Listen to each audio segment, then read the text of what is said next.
సవినయంగా తెలియజేస్తూ సెలవు తీసుకుంటున్నా. జై హింద్. చాలా చక్కగా చెప్పారు బోర్ల రామాంజనేయులు గారు.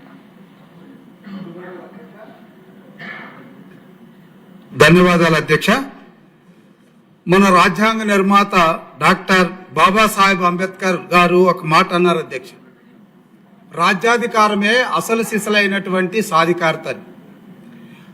అంబేద్కర్ గారి ఆశయాల్ని ఆలోచనల్ని పుణికిపుచ్చుకున్నటువంటి మన ప్రియతమ ముఖ్యమంత్రి నారా చంద్రబాబు నాయుడు గారు ఆ ఆశయ సాధనలో ఈరోజు మన బీసీ సోదరులకు 144 కులాలుగా 56% పైబడి ఉన్నటువంటి మన బీసీ సోదరులకు చట్టసభల్లో స్థానిక సంస్థల్లో 34% రిజర్వేషన్లు ఇవ్వాలి, తద్వారా వారి సాధికారతకు అసలు సిసలైనటువంటి నిర్వచనాన్ని ఇవ్వాలి అన్నటువంటి ఆలోచనతో ఈరోజు చట్టసభలో మాట్లాడడానికి అవకాశం కల్పించిన మా ప్రియతమ ముఖ్యమంత్రి నారా చంద్రబాబు నాయుడు గారికి, మా యువనేత నారా లోకేష్ బాబు గారికి, కూటమి ప్రభుత్వ నేతలందరికీ ప్రత్యేకమైనటువంటి ధన్యవాదాలు తెలియజేసుకుంటూ, ముఖ్యంగా అధ్యక్ష, బీసీలు అంటేనే తెలుగుదేశం, తెలుగుదేశం అంటేనే బీసీల అధ్యక్ష. 1979లో మండల కమిషన్ మొట్టమొదటిసారిగా 27% రిజర్వేషన్లు పెట్టినప్పుడు, ఆ తర్వాత 1983 నుంచి మన ప్రియతమ స్వర్గీయ నందమూరి తారక రామారావు గారు తెలుగుదేశం పార్టీ పెట్టిన తర్వాతే బీసీలకి మండల కమిషన్ సిఫార్సు చేసినటువంటి రిజర్వేషన్లు అమల్లోకి వచ్చి ఆచరణలోకి వచ్చాయని నేను సగర్వంగా చెప్పగలను అధ్యక్ష.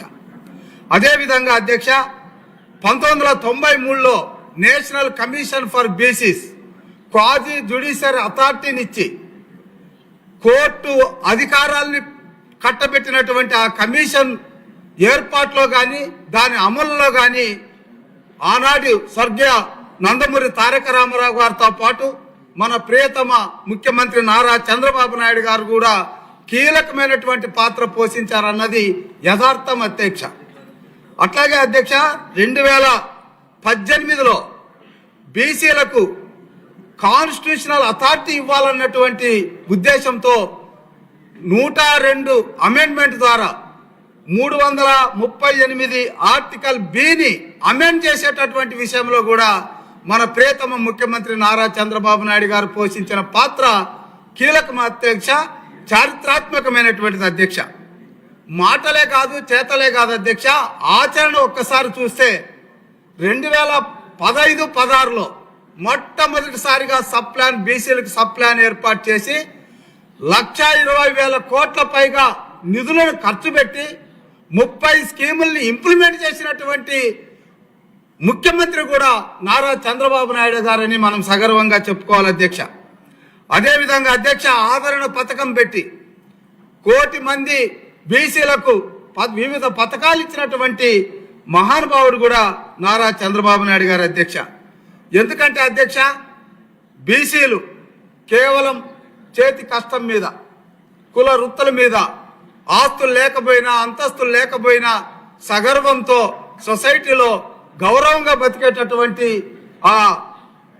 మా బీసీ సోదరుల్ని సాధికారత ఇవ్వాలన్నటువంటి ఉద్దేశంతో ఎలాగో ఆర్థిక పరమైనటువంటి ప్రయోజనాలు కల్పిస్తున్నాం కాబట్టి రాజకీయ అధికారం ఇవ్వాలన్నటువంటి ఆలోచనతో చేస్తున్న ఈ ప్రయత్నానికి మనస్ఫూర్తిగా ఒక ఎస్సీ వర్గానికి చెందినటువంటి శాసనసభ్యుడిగా నేను మద్దతు ఇస్తూ అధ్యక్ష, ఈ సందర్భంగా ముసలి కన్నీరు కాస్తూ కపటి ప్రేమను ప్రదర్శిస్తున్నటువంటి జగన్మోహన్ రెడ్డికి అసెంబ్లీ సాక్షిగా 2 ప్రశ్నలు వేస్తున్నాను అధ్యక్ష. ధైర్యం ఉంటే సమాధానం చెప్పాలి అధ్యక్ష. బీసీ రిజర్వేషన్లకు సంబంధించి హైకోర్టులో కేసు ఎదురైతే సుప్రీంకోర్టుకి ఎందుకు పోలేదు? తన సొంత కేసుల మీద సుప్రీంకోర్టు మెట్లు ఎక్కడం దిగడం 5 సంవత్సరాలు కాదు ఇప్పటికీ చేస్తున్నటువంటి జగన్మోహన్ రెడ్డి 56% పైగా ఉన్నటువంటి బీసీ సోదరులకు సంబంధించినటువంటి భవిష్యత్తుకు సంబంధించి రాజకీయ అధికారానికి సంబంధించి కేసు సుప్రీంకోర్టులో ఎందుకు వేయలేదని సూటిగా ప్రశ్నిస్తున్నాం. దీనికి సమాధానం చెప్పు తీరాలి. అదేవిధంగా 120 కోట్ల పైగా 1,20,000 కోట్ల పైగా ఖర్చు పెట్టినటువంటి సబ్ ప్లాన్ ని సమర్థవంతంగా నిర్వహిస్తే చంద్రబాబు నాయుడు గారు మరి దాన్ని ఎందుకు రద్దు చేసి ఆ నిధుల్ని దారి మళ్లించారో సూటిగా సమాధానం చెప్పాలి. 30 స్కీములు బీసీలకు ఉంటే ఆ బీసీలకు విదేశీ విద్య కానీ, బెస్ట్ అవైలబుల్ స్కూల్స్ కానీ, పెళ్లి కానుక కానీ ఇలాంటివి ఎన్నో కార్యక్రమాలు ఉంటే ఆ కార్యక్రమాలు ఎందుకు రద్దు చేశారో ఈ 3 ప్రశ్నలకు సమాధానం చెప్పి బీసీల గురించి ఆలోచించాలి. కాబట్టి ఈ రాష్ట్రంలో బీసీ సోదరులందరూ కూడా చంద్రబాబు నాయుడు గారి వెంట ఉన్నారన్నది సత్యం సత్యం సత్యం. ఎందుకంటే వాడవాడలో తిరుగుతున్నాం, ఇంటింటికి వెళుతున్నాం. బీసీ సోదరులందరూ మా చంద్రబాబు నాయుడే మాకు శిరోధారమని గంటా పతంగా చెప్తున్నారని జగన్మోహన్ రెడ్డికి ఈ సభా వేదికగా తెలియజేస్తూ ఈ అవకాశం కల్పించిన మీకు ధన్యవాదాలు తెలియజేస్తూ సెలవు తీసుకుంటున్నాను అధ్యక్ష. డాక్టర్ చదలవాడ అరవింద్ బాబు గారు.